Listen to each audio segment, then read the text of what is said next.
Let's just go. Welcome the speaker, do the tech check. Oh yeah.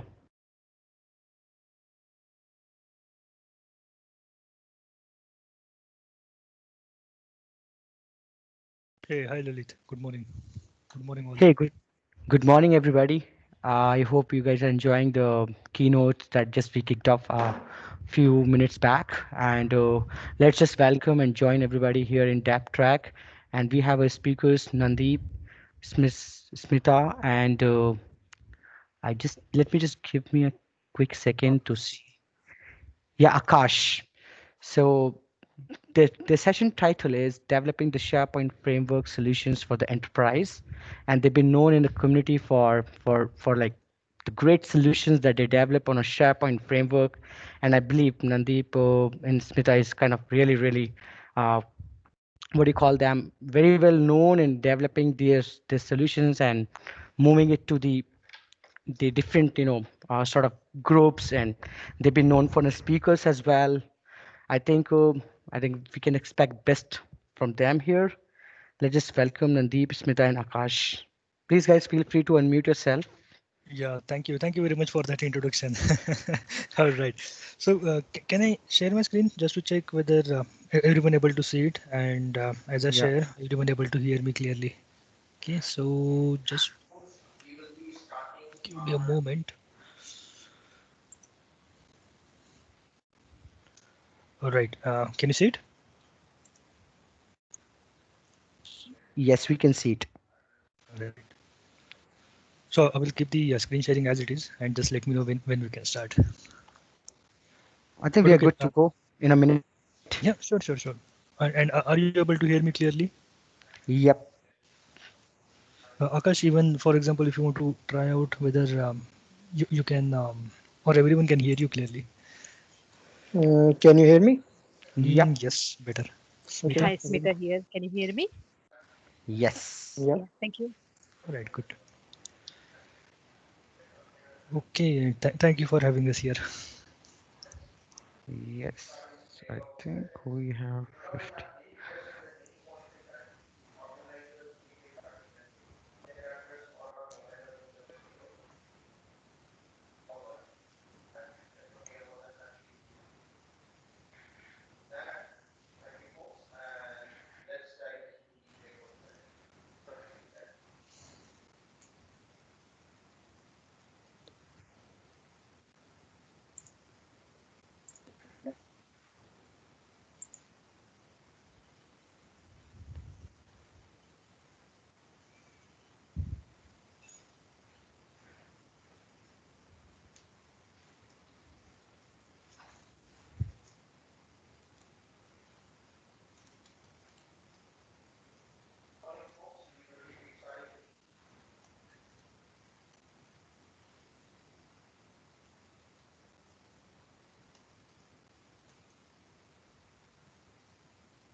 Good morning, Nandadeep. Hey, hi, good morning.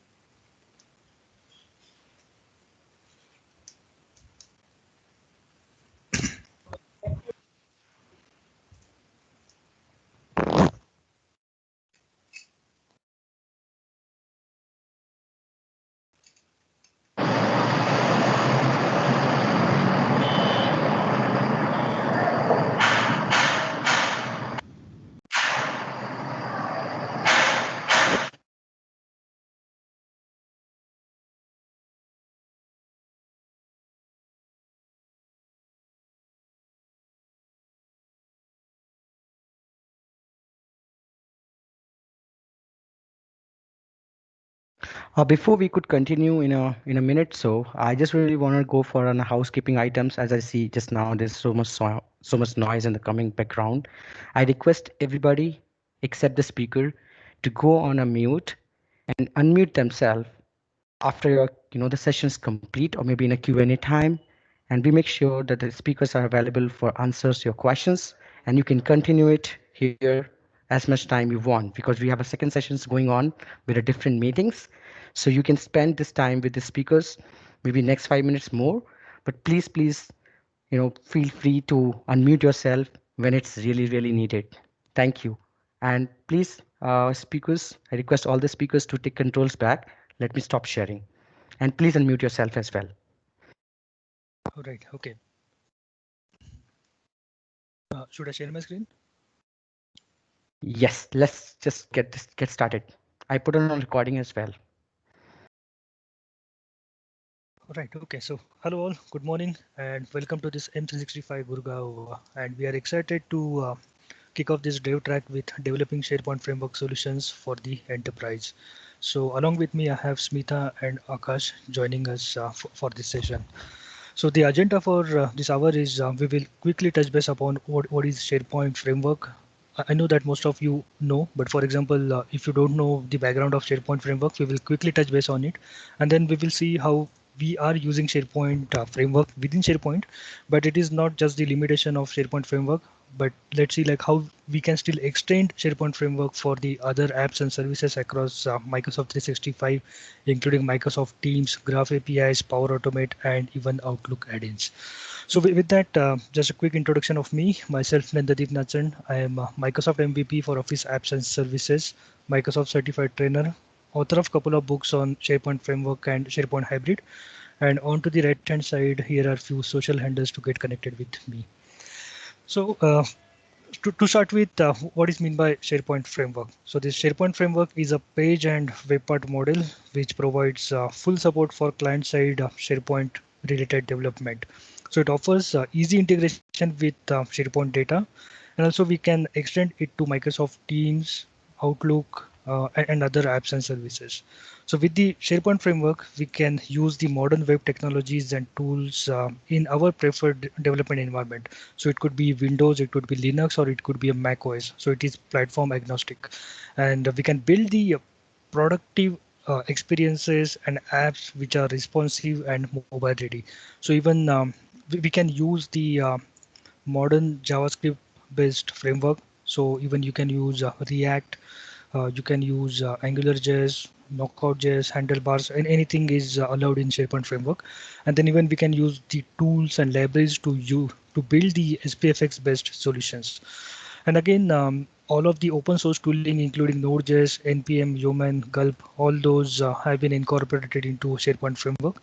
It offers easy integration with the SharePoint data by means of REST APIs. Again, good thing with SharePoint framework is it is not only limited to the cloud, but again, you can use it on premises. Again, on premises means SharePoint Server 2016 with Service Pack 2 onwards. So you can use it with SharePoint Server 2016 as well as 2019. Again, there are few limitations with using those on SharePoint on premises. With SharePoint 2016, you can just use the 1.0.0 version of SPFX with some limited capabilities. But on the other hand, you can use most of the capabilities from SharePoint Framework version 1.4.0 for SharePoint 2019 onwards, so that even you can create your SharePoint Framework web parts as well as extensions on top of SharePoint Server 2019. On the same time, when it comes to SharePoint Online, you can make best use of SharePoint Framework. You can query Graph APIs. You can use it along with Microsoft Teams, Outlook, etc. So there are no limits on using the capabilities of SharePoint framework when it comes to SharePoint Online. So let's look at the SharePoint framework story from where it started and how the journey went on. So we all know that SharePoint is kind of a platform for collaboration, document creation, and all those things. Mostly known for the content management kind of a part. So we create our list libraries in SharePoint and try to get the data from the SharePoint and try to put that to some kind of a visual experience. And the SharePoint framework or SPFX comes handy in those scenarios where we can query SharePoint, get the data from SharePoint, and try to display it in some kind of a meaningful information. So even it is not just limited to this kind of things, but even we can have some kind of an configurable properties driven data being retrieved from SharePoint at any time. So it is not that the SharePoint framework has its base just in SharePoint, and we cannot extend it beyond SharePoint.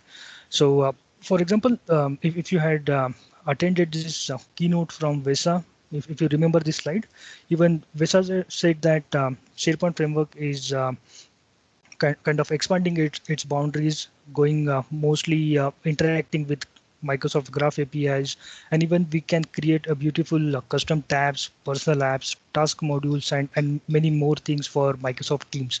Because with this COVID situation which is currently going on, Microsoft Teams is the better platform for a collaboration.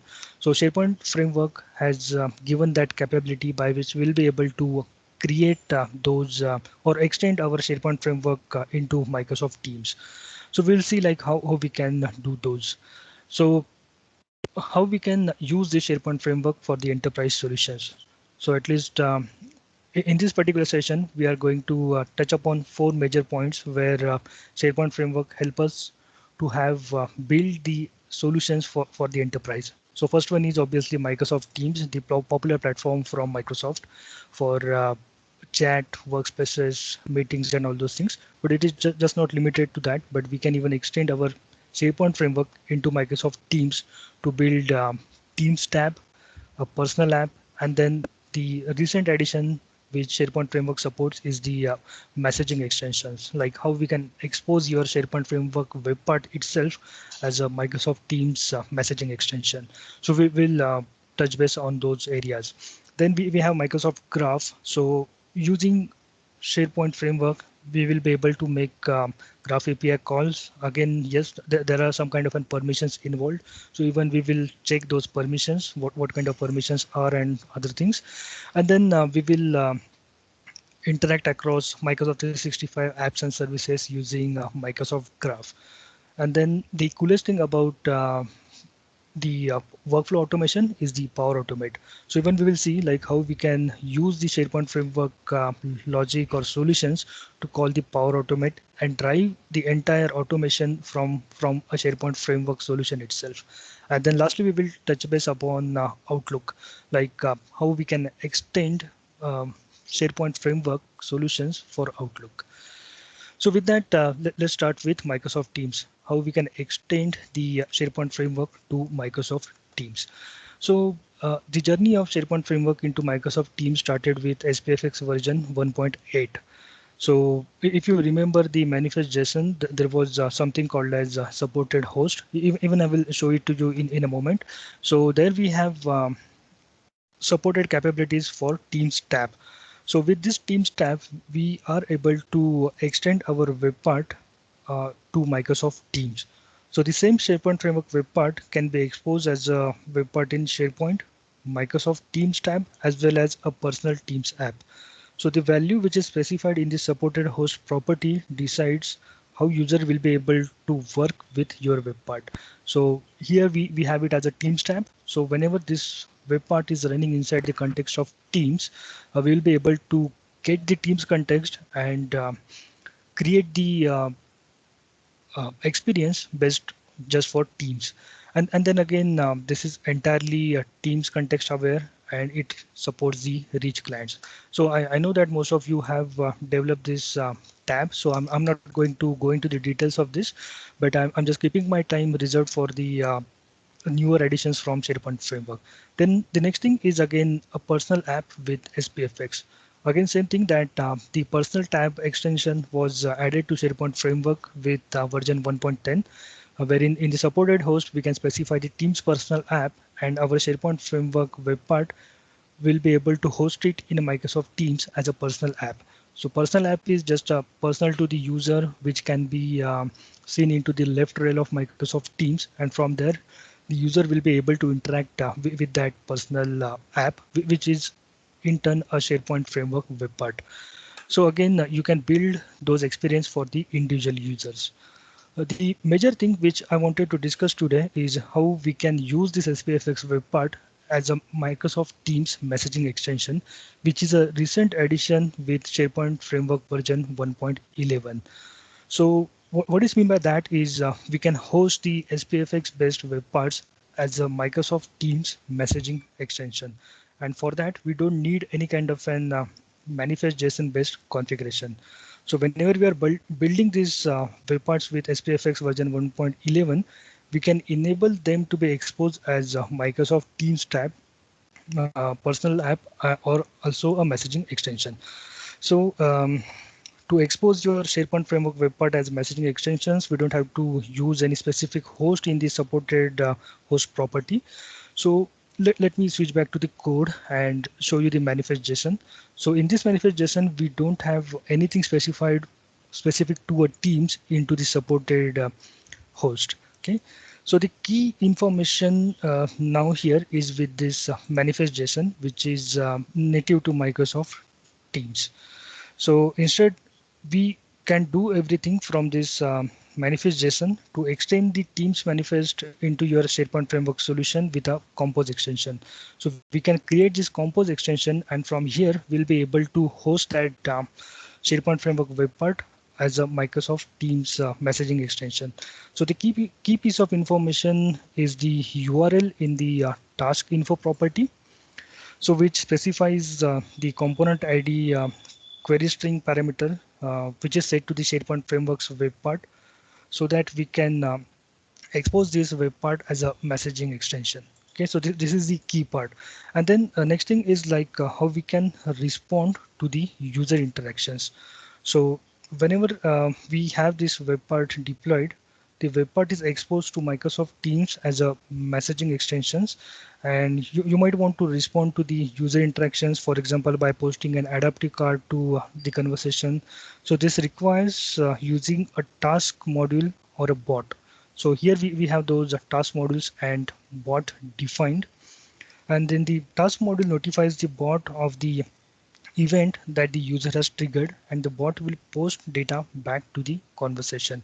So for that, we have something specified into the TSX or this component here, wherein whenever we want to post anything to the Microsoft Teams messaging extensions, that can be done with this particular property. So firstly, that we detect whether this web part is exposed as a Microsoft Teams tab application, and if it is, then we are just submitting this particular task to the Teams context, so that we are able to pass the information from SharePoint Framework web part to Microsoft Teams. And then on the other hand, we have a bot. So in this bot, we have we need to check whether means that web part has given us some kind of an information, and then after receiving that particular notification, the bot can process that retrieved data and post some kind of an information back to the conversation. So that information we are posting from an adaptive card. So I'm just taking a simple example of planet system, where all the planets have been defined into a JSON format. So we have a Mercury, Venus, Earth, and all those planets. I have around 6 planets, or yeah, more than that planets defined into this planet JSON, which is acting as a backbone, or acting as a database for our interactions. And from here, we are posting the information to Microsoft Teams messaging extension and getting the data. So just quickly show like how this configuration is. We have this bot application created here, wherein in these settings we have the messaging endpoint set for the app where we have deployed this solution, which I just shown you, this one. And then from here we have extended our bot or channelized this bot to Microsoft Teams. So this is the simple example of what we have. And then let's see how it works. So for example, if I go to my Microsoft Teams, click on new conversation, we have this messaging extensions lined up here called as a Planet Explorer. Once I click that, it opens up this SPFX web part, which is hosted into SharePoint site or SharePoint app catalog. And from here, we can send this message back to our bot. So let's say I select Mercury. I want to get more information about Mercury. So I click that. Once I click that, it sends out that information to a bot. which detects like what kind of information user is want to retrieve. Okay, we have a failure here, but let me try it one more time. So that bot detects like what kind of information user is requesting from, and then it creates that composing extension and sends the data. Maybe this is not the place how it should, but okay, let me try with this one. So if I again open up this messaging extension, try to send the information, let us try with Venus. Maybe Mercury is off today. So once we post this information, yeah, so this is how the response will be with us. So this is how this was a simple SPFX web part, but still then we were able to extend this web part to Microsoft Teams as a messaging extension. So whenever we try to get the information from here, okay, sorry Jenna, I will not give you the control. Okay, so whenever we post the information from SharePoint framework to the bot, it takes that information, uh, creates that adaptive card and sends it to Microsoft Teams. So this is how the flow is, and this will be useful. For example, if you already have created your applications or web parts into SharePoint framework web parts, and you want to now extend it to Microsoft Teams as a messaging extensions. So earlier that we were just limited on using this SPFX web parts as a Teams tab or just as a personal tab. But for example, if you want to go beyond that capability and want to expose your web part as an messaging extensions inside Microsoft Teams, it can be done in this simple ways. Okay. So yeah, I guess that was all I wanted to say. And then here I have few of the resources which you can go with. So just explore this code, read out my blog post, and if you have any queries, do get in touch with me. With that, I will hand it over to Smita for the next things. Good morning, everyone. Myself, Smita Natsan. I'm having a 12 years of experience in SharePoint and Office 365, and I'm author of one book. And these are some of the handlers by which you can get in touch with me. So now let's look at consuming Graph APIs in SPFX for our enterprise solution. If you are not familiar with the Graph API, it is a unified REST API for the whole organization that allow you to get a data from Microsoft applications using a single interface. Microsoft Graph is a gateway to data and intelligence in Microsoft 365. It provides a unified programmable model that you can use to access the huge amount of data in Microsoft 365, Windows 10, and enterprise mobility plus security. That is we called as EMS. You can use this huge amount of data in Microsoft Graph to build apps for organization. Microsoft Graph API can be accessed via a single endpoint, which is graph.microsoft.com. We can use the tool Graph Explorer to easily test out graph endpoints. Before we start using Graph API, let's understand the permission types and their usage. Because whenever we are creating any SPFX solutions, permission types are very much important. So there are two types of permission. User delegate permissions are useful when there is a user present in front of the keyboard, and if there is a no user around you, you need application permission. So user delegate permissions means the app is allowed to do the things the app is allowed to do, intersected with what the user is allowed to do. If you use the application permissions, what you are saying is give that application access to all resources in the entire tenant. It is a little risky and you should think twice before asking for that permission as an app author. Important to note that admin consent is required for both user delegated and application permissions. So let's look at let's look at how we can consume the Power Automate from SharePoint solution. So Power Automate is a service that helps you to create automated workflows between your favorite apps and services to synchronize files, get notifications, collect data, and many more things. You can easily call Power Automate Flow from your SPFX solution. So let's go step by step how we can achieve this. So here is a code snippet. Firstly, we will start by taking URL to Power Automate Flow. Once we have the URL with us, next thing is we should work on the request header. We will create the request header with content type as application JSON, and then we will include both body and request headers to it.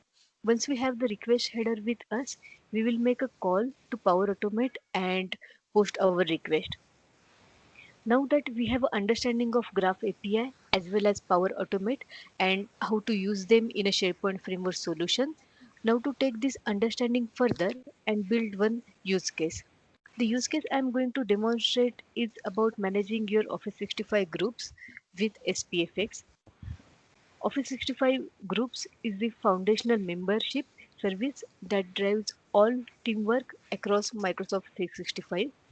Once in a group, we can get the benefits of the group connected services like shared Outlook inbox, shared calendar, SharePoint site, Planner, Power BI, Yammer, and Teams. This SPFX solution provides below functionality using a Graph APIs and Power Automate.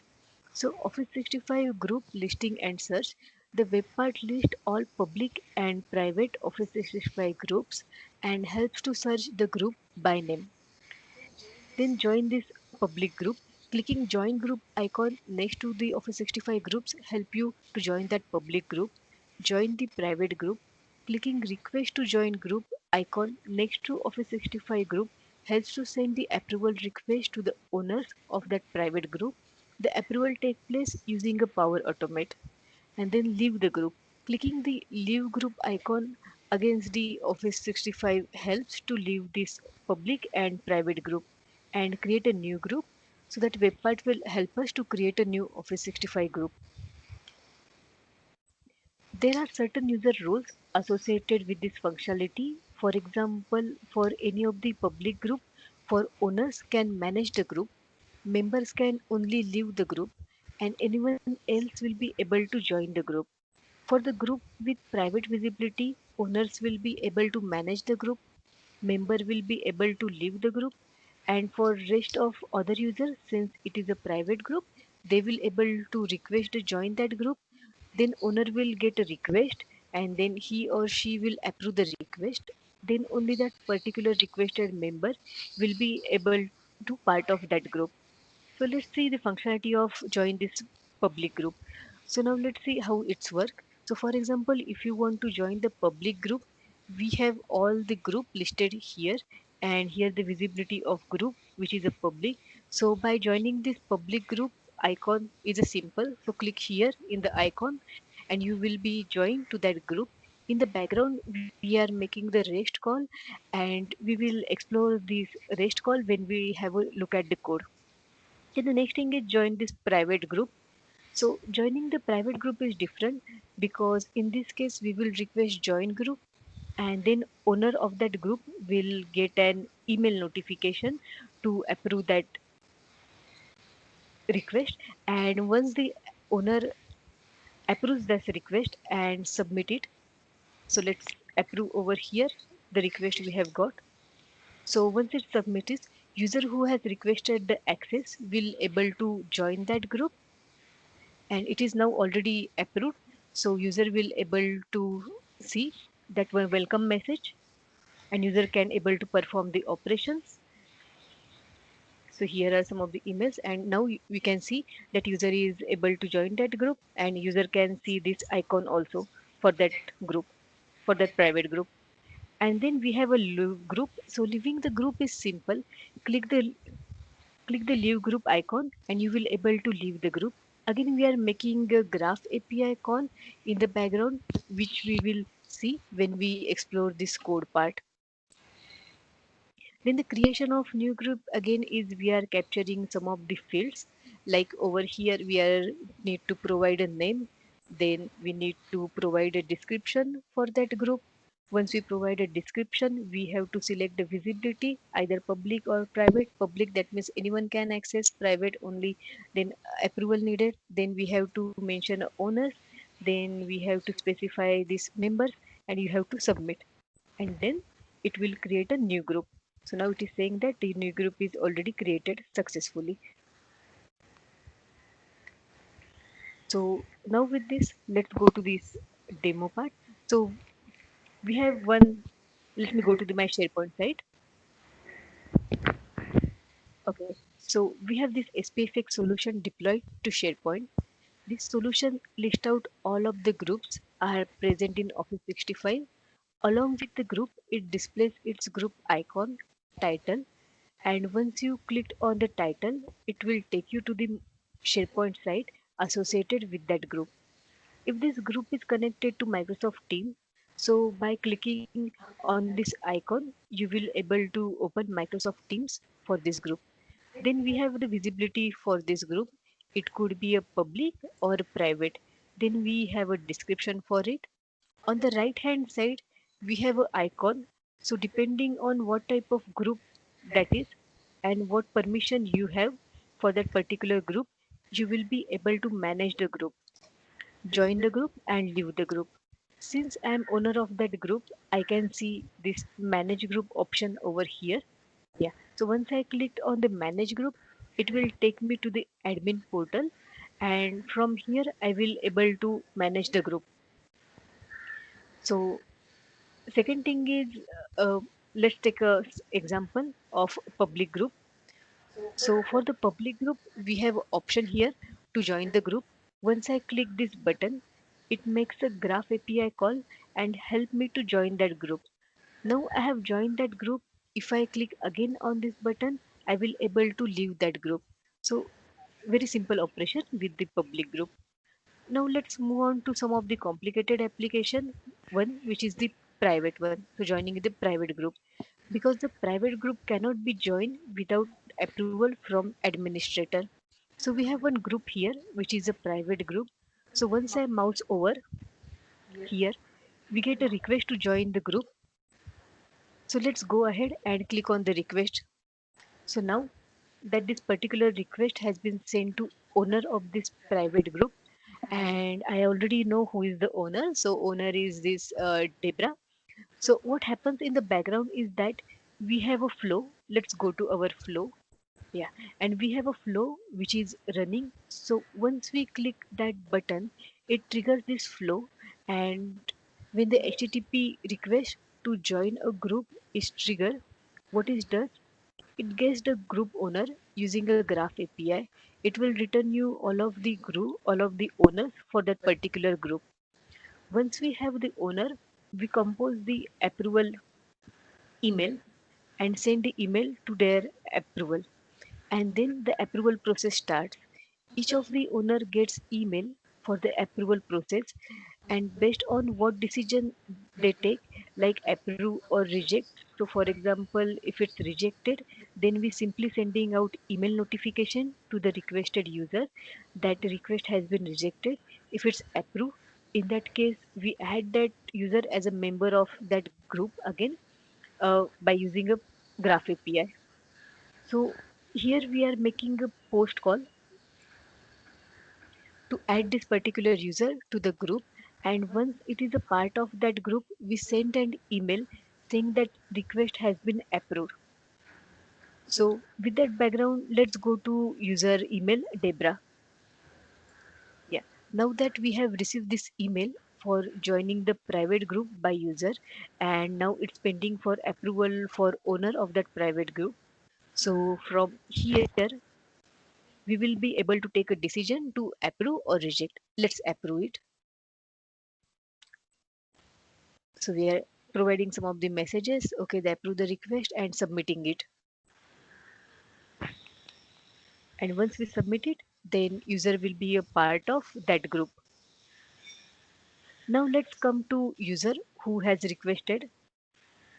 And now if we refresh the page, then you will able to see that user has joined that private group. And if we go to the user outlook, then you will able to see there is a welcome email. So this private group approvals contains the two major things.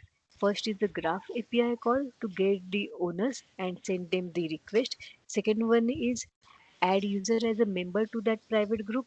And again, we are making these operations from Power Platform using Power Automate.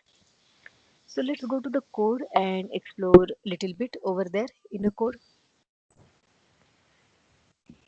So the first thing is permission for this specific solution. In the package solution.json, we have specified all of the permissions. Those are needed to run the solution. Again, make a note that choose wisely the permissions that you will give everyone from this SPFX solution, as those will be an application permissions.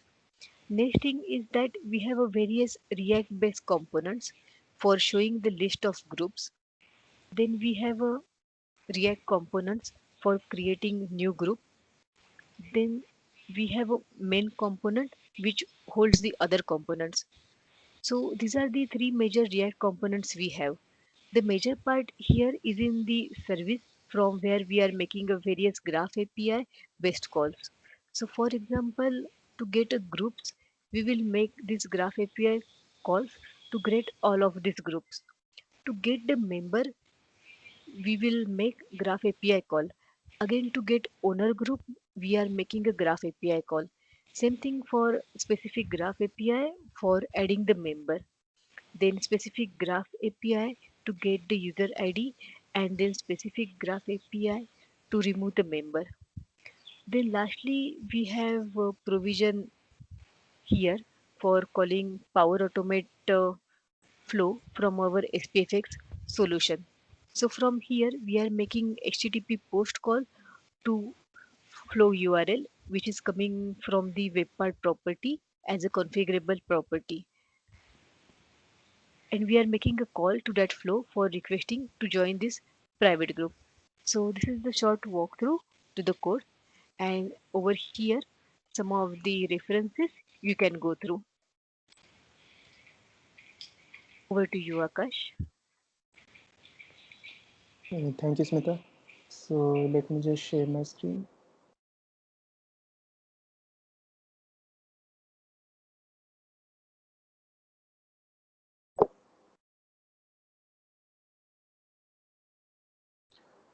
I hope everyone can see. So, okay, hello everyone. So my name is Akash Bhardwaj. I work as a Microsoft 365 developer with expertise in SharePoint, Office 365, and Microsoft Azure. I'm a certified Azure developer with expertise on SharePoint framework and React.js as well. Apart from this, I'm an active contributor to the Microsoft PNP community. So I have contributed a couple of SPFX sample web parts and extensions to the sample repositories, as well as I have added some new commands to the Microsoft 365 CLI. So if you want to reach out to me, so you can connect with me using any of these mentioned handle. Just a second. Okay, so today I'm going to be talking about how you can extend SPFX to Outlook. So just before me, Nandeep and Smita have mentioned how you can use SPFX to create custom applications for SharePoint and Microsoft Teams, but that's not all. And now you can also extend SPFX to create Outlook add-ins. So this feature was added in SharePoint Framework version 1.10, that now you can create Outlook task pane extensions as well using SPFX. So that means that you can use the same developer toolchain. I mean, if you are using Node.js, React.js, or Knockout.js, or any other web development framework, so you can use that same development toolchain to create customizations, the custom Outlook add-ins as well. So apart from reusing the same toolchain, you can also reuse the same code that works seamlessly across SharePoint, Teams, and Outlook. So in my demo, we'll see how you can actually extend any web part to work in SharePoint, Teams, and Outlook as well. But currently this feature to create Outlook add-ins using SPFX. So currently this is in developer preview. So right now it's only supported for the Outlook web app. So that means if you want to use any SPFX Outlook add-in in the Office desktop app, so right now you cannot use that. But once this feature becomes generally available, so then that feature would also be supported, and you will be able to use that same SPFX web app in your Outlook desktop app as well. And since this is currently in the preview, so right now if you want to create any Outlook add-in using SPFX using Yeoman generator, so then you would have to include this plus beta parameter along with the yo Microsoft SharePoint command that we usually use to create any new SPFX project. So if we talk about the development of an Outlook add-in using SPFX, so there are a couple of things that we need to check. So first of all, so since we have to use the Office JavaScript SDK for working with Outlook add-ins, so first of all we would need to install the typings for the Office JS. So that can be done using this npm install command. The save dev parameter obviously states that this needs to be a developer dependency only, since it is just a typings for the Office JS. So once we have this installed in our SPFX solutions, so then we can start using the Office JavaScript SDK in our web part code. So first of all, to check whether our web part is actually running in Outlook or not, so we use this page context, and in particular this value, this dot context dot sdks dot office. So if this value exists in your web part, so that means your web part is running in Outlook web app itself. So for example, for Teams, it is a bit different, like it's a dot sdks dot Microsoft Teams. So this is it for the Outlook section. If this value exists, then it means you are in the Outlook context currently. And lastly, so for developing Outlook add-ins using SPFX, so you have to enable your solution for the tenant scope deployment. So if you have any web part that you are deploying to the site collection app catalog, so unfortunately you cannot use that. You cannot extend that same web part to your Outlook, but it has to be enabled for the tenant scope deployment. So for that, you can just specify this skip feature deployment parameter as true in your package solution.json. So later on in the code demo, I'll be showing that this needs to be done. But yes, this is one necessity that you have to enable this. So if we talk about the deployment, so this is actually a two-step deployment for Outlook add-ins. So the first step would be the common step that we all are aware of, that our SharePoint app package, the SPPKG file, so that needs to be uploaded to the tenant app catalog, which is pretty much the standard deployment step that we execute for any SPFX web part. But apart from that, this includes one more step for Outlook. So we need to activate the add-in in the Outlook web app itself, apart from deploying the solution to the app catalog. So this process is usually called side loading. So that means we have to upload a particular XML file that gets generated when we are creating an Outlook add-in, and we have to upload this XML file to our Outlook web app. So I'll be showing that from where and how you need to find this XML file and upload it. So, but yes, this is a two-step process for the deployment. So now let me jump over to a short demo. So I have created one very simple SPFX web part that enables you to copy any email attachments to a OneDrive folder. So this is an Outlook add-in that I have created using SPFX. So here you can see I have received one mail here that contains a couple of attachments. So if I expand this ellipsis sign, so you would see there is this save attachments added to my Outlook here. So if I click on this, so first of all, you would see this asks for a description field. So, I mean, if you are familiar with the SPFX web part development, so this screen that you see, this is actually the web part property pane description that you see. So I'm actually not using any properties for this solution, but I've just added this for the sake of showing that if you have any configurable properties in your web part, so then you can configure that from this add-in itself. But the catch here is that this property pane that you see, this is only available one time for any Outlook add-ins. So like for SharePoint framework web parts, you can edit the page anytime and edit the web part properties. But for Outlook add-in, if you have opened this once, so then at the time of opening, this would only show. And if you close that, then you cannot actually see that again, but you would have to, you can say, launch your add-in again. So right now, I mean, obviously you can also disable this if you don't want to, if you don't have any configurable properties, so you can very easily disable this as well. So I'll be showing that how that can also be done. But for now, I'm going to close this. So here you can see this shows a couple of OneDrive folders that are added to my OneDrive and the attachments that I have received as part of this email. So let me just select one folder. So you can also select any subfolders if those are present in any folder. So I've selected one folder here, and let me just check these two attachments and click on save. So right now you can see this please wait spinner is loading up and it is taking some time to upload. Well, that's because one of the files that I've selected is of 16 MB. So that's actually a large file, and uh, basically these operations for copying these files to the OneDrive folder and getting all those OneDrive folders. So all these operations are being carried out as through Microsoft Graph API. So there is a separate process for uploading large files. So if I get time, I might actually cover that in the code section as well. But for now, you can see that it says my attachments have been copied successfully. So let me open my OneDrive here. So this is the folder that I selected, and I can see the two files that I had selected there. Those have been copied successfully here. So I mean that's how you can use this web part to select all or any of the attachments you want and just save them in any OneDrive folder or subfolder that you want.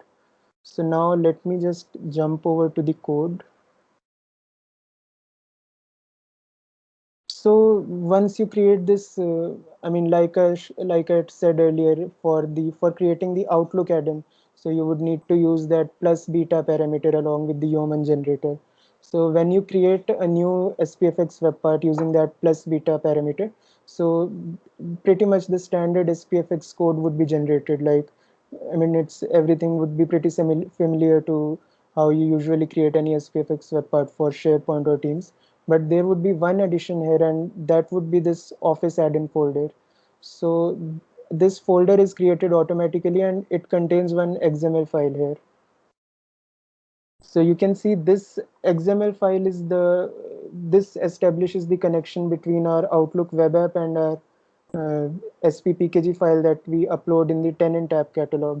So if let's say you have developed this SPFX web part for Outlook, so let me just quickly show what all steps you need to, first of all, what all steps you need to deploy that and start using that solution. So like I said in one of the previous slides, so first step would be the general one to deploy your SPPKG file in the tenant app catalog. So I think we are all aware of that, so I'm not going to go over it, but I will just show how you can actually add this or activate this in your Outlook web app.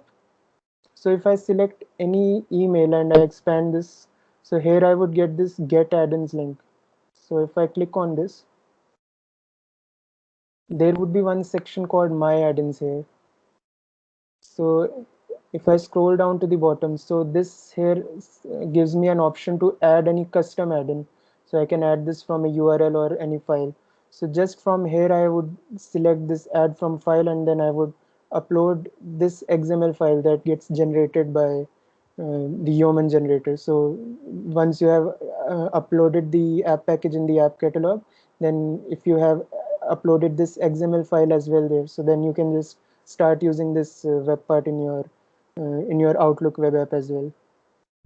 And so this basically contains all the pretty much standard information, like this would be the title, the display name that I had save attachments, as well as the description that gets shown right here.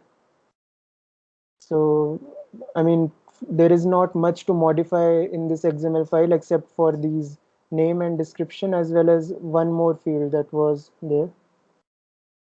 So there is this UR taskpane.url section. So default URL, first of all, there would be some tokens that we don't actually need to modify. But the important thing here is this is configure mode is equal to true. So if you remove this value, from this URL, the configure mode is equal to true. So then you wouldn't get that property pane every time you try to access that add-in. So like I said, for the sake of showing, I have added this true, but since I don't want that actually in my application, so I can just remove this and it won't show me that property pane every time I try to access my add-in. So this was it for this XML file. And now let's come to the web part code. So, I mean, like I said, it's pretty much standard SPFX web part, but some exceptions that I'm going to talk about here. So like I talked about earlier, so we'll need to check this context.sdks.office value to check if my web part is actually getting executed in the office context. So what I'm doing here is I'm checking that if this web part is running in Outlook, so then I'm getting the item ID, and the items attachments, and I'm just adding them to one object, and then that object I'm simply passing to my React component. So I mean, the pattern is pretty much standard to how we do for any SPFX web part, but the important thing is this one, that I'm actually making a check here that if this is running in the office context, so then the items as well as the attachments need to be passed on as props to our React component.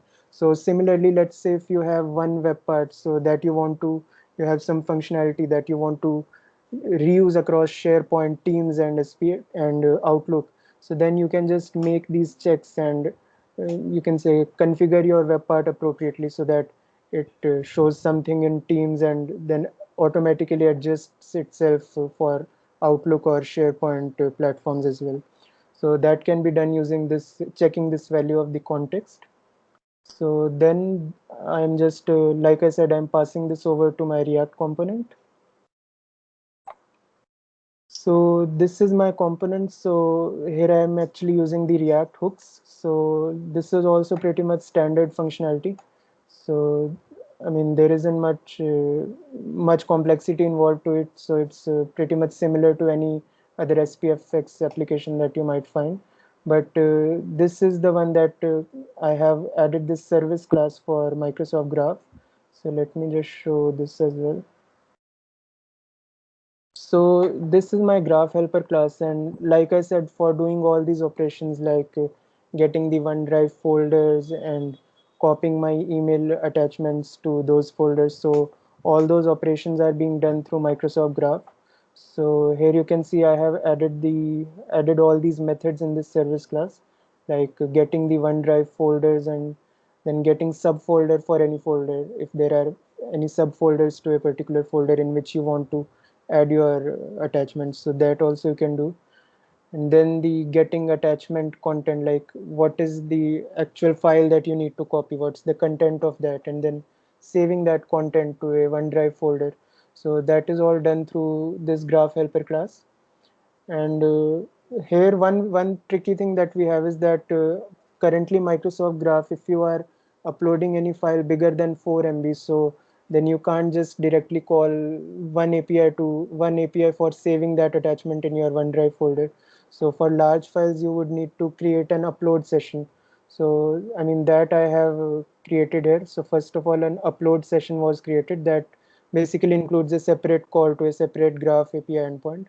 So, I mean, I'm not going to actually go through all that in detail because I'll be sharing my code URL as well, so you can check that out later.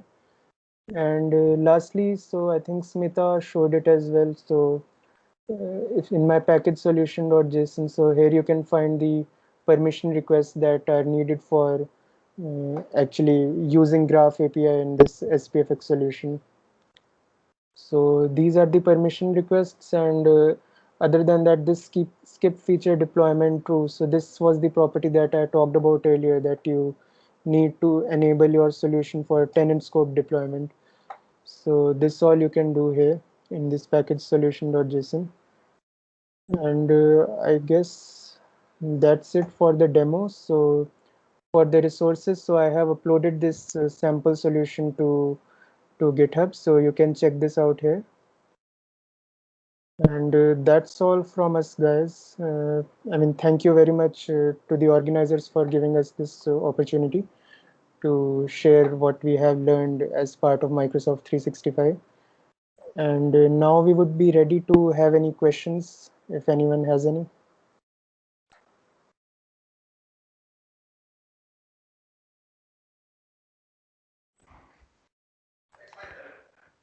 I'll open this floor for the questions now, and we have to hop on to our next meeting. So please, speakers, you guys continue here with whoever has the questions, and I'm going to drop off now. Thank you Yeah, for your sure. time. Thanks Thank a lot. you. That was really great insight. Thank you. Thank Yeah, you. thank you very much. Bye. Okay, so I think to most of the queries in the chat window I have responded, but if in case if you have any other questions, please feel free to unmute. We can cover those in 8 minutes and then then we can make a move to next session. All right. Thanks all for your session. Akash, I have one question that Sorry, your voice is breaking. Is it just for me? Yeah, even I cannot hear you clearly, Mayur. I'll post this message. Oh, sorry, Mayur, Miss, your voice broke. So can you please repeat the question? Is this client Outlook add-ins available on Android and iOS client? Outlook add-ins? No. So, like I said, currently this is only available for the Outlook web app. Okay. Thanks. So I think once it would be GA, then right now we have information about the Office desktop app only. So I'm not exactly sure about the Android or iOS apps because Yeah, right. currently it says that once GA, this would be available for the desktop app only. But Right. maybe Means in the at least future even that might become available as well. at least there hasn't been any kind of an announcement for the availability of this into mobile applications. Yeah. Okay, there is one question from Sandeep Joshi. Can we use SPO? I think it should be SPFX for traditional applications. So Sandeep, yes, for example, if you are referring to classic SharePoint applications or classic SharePoint sites, then yes, we can use SPFX based solutions, but only web parts into classic SharePoint. We cannot use SPFX extensions into classic SharePoint. I think that answers your question. Thank you. Nah, thank you. Hi, Nandadeep. This is Bivu. I have a question for you. Yeah, hi. Yes. So when you're using SPFX Webpack to call Graph API, if you are calling for a resource which is, which doesn't work in application, the permission doesn't work in application context. If it requires delegated permission, then do you need to have to re-authenticate, or how do you pass on and get the token? Yeah, Miss, at least since SPFX solution is an application, we need to give the application permissions. So every time it runs as the app permissions. And for example, if you want to do it with delegated permissions, then probably it's like you will have to re-authenticate yourself. Reconsent. Reconsent, yeah, reconsent. That was the word I was looking out for. So you will have to reconsent yourself, and then from there you will be able to make a call.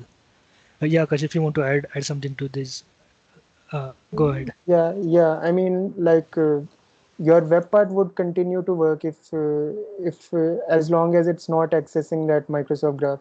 So, for example, if there is any error, any authentication error that you are facing when trying to access a Graph API, so your web part would continue to work as long as it doesn't call that API.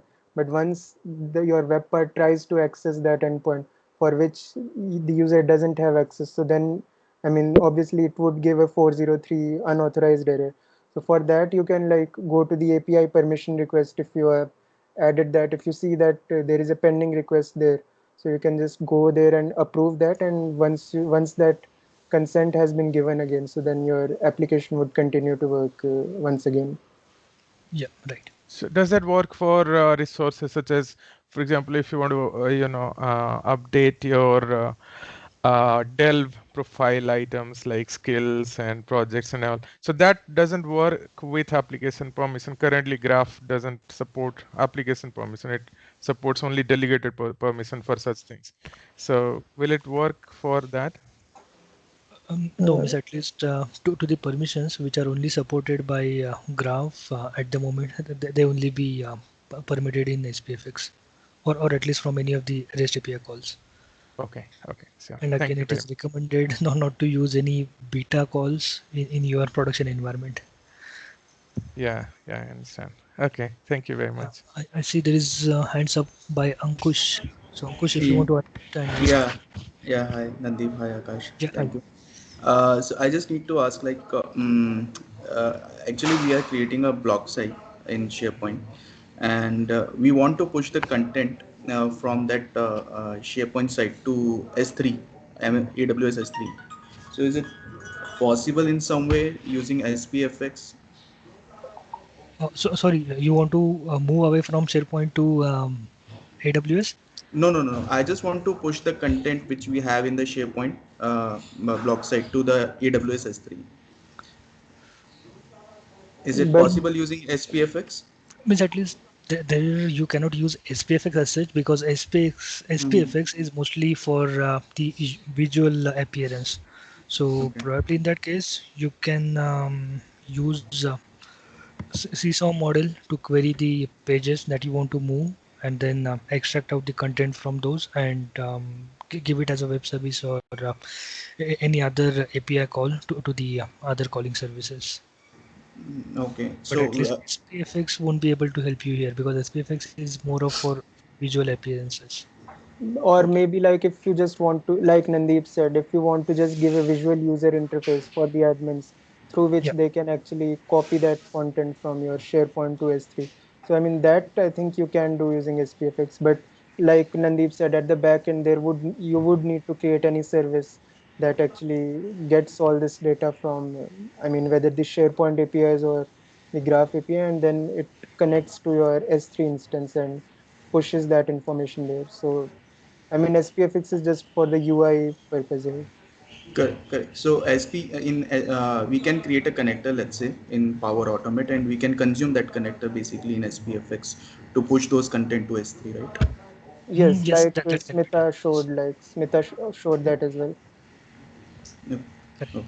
Thanks. But again, in Thanks. that case, most of your functionality will be implemented in Power Automate, and you're just giving an interface of SPFX on top of it to call your Power Automate. Yeah, that's right. That's right. Yeah. Thanks. Okay. Yeah, Thanks. these app resources, can this be served from Office 365 CDN, or it needs to be some other CDNs for Yeah. Outlook extensions? Yeah, means at least for any of the SPFX resources, they can be served from Office 365 CDN. It could be from Azure CDN, or even it could be just from a SharePoint document library. So that they can be done, as long as only thing is that those should be available on a public website, or at least from any kind of an authenticated or authorized website. Because you cannot have those onto a private CDN. It is the Yeah, only thing. the reason why I was asking is that because the Office 365 CDNs, at least the SharePoint CDNs, they will check for the referee or header, right? Yes. Yes. So when the app is rendered on Outlook context, so the header will be present, or I mean, I'm not sure though. So what exactly, how the Office 365 CDN will behave? Okay, so at least here I did not try adding the specific resources for Outlook add-in. But Akash, if you have tried that. Sorry, I was just responding to someone in the chat room. Yeah, okay. I think I So yeah, missed the the question. question is like, can we host these app resources, which was for Outlook add-in, onto external CDN? Yes, yes, that you can obviously do. Like I said, so the first step would be to deploy the SPFX solution to an app catalog. So we can deploy any SPFX solution to whether the Azure CDN or Office 365 CDN if it's enabled, or like Nandeep said, document library. So I mean that can be deployed anywhere as long as it's publicly accessible. So that process is pretty much standard SPFX behavior. So if you can do that for any SPFX solution for SharePoint, so then you can do that similarly for the